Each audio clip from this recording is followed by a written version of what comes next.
coming up.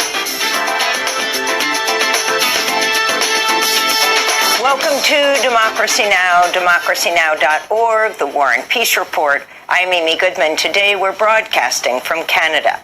Iran's offered the United States a new proposal to end its control over the Strait of Hormuz in exchange for the U.S. lifting its blockade of Iranian ports while suspending its threat to resume bombing.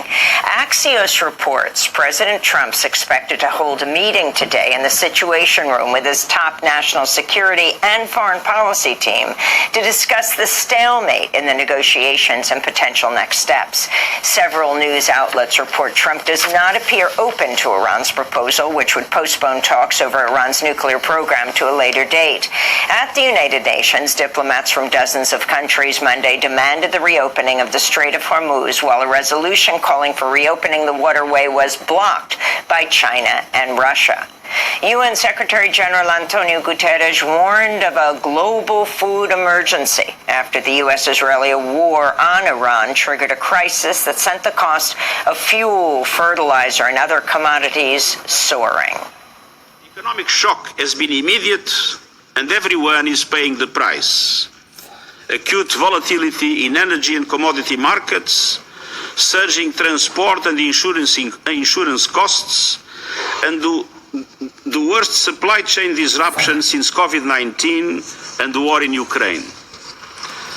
These pressures are cascading into empty fuel tanks, empty shelves, and empty plates. On Saturday, the Iranian Red Crescent Society says it submitted evidence to the International Criminal Court documenting U.S.-Israeli war crimes.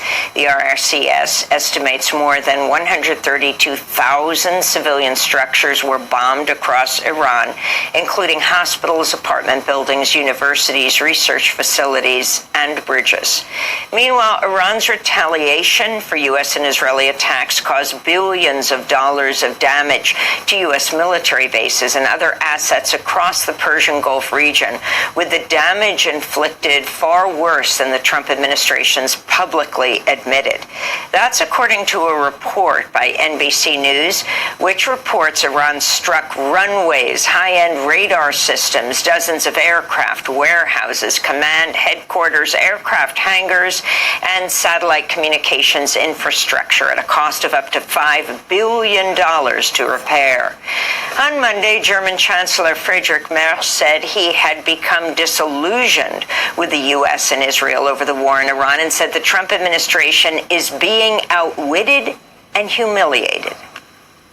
Die Amerikaner haben offensichtlich keine Strategie. The Americans clearly have no strategy, and the problem with conflicts like this is always that you don't just have to go in, you also have to get out again. We saw that all too painfully in Afghanistan for 20 years. We saw it in Iraq.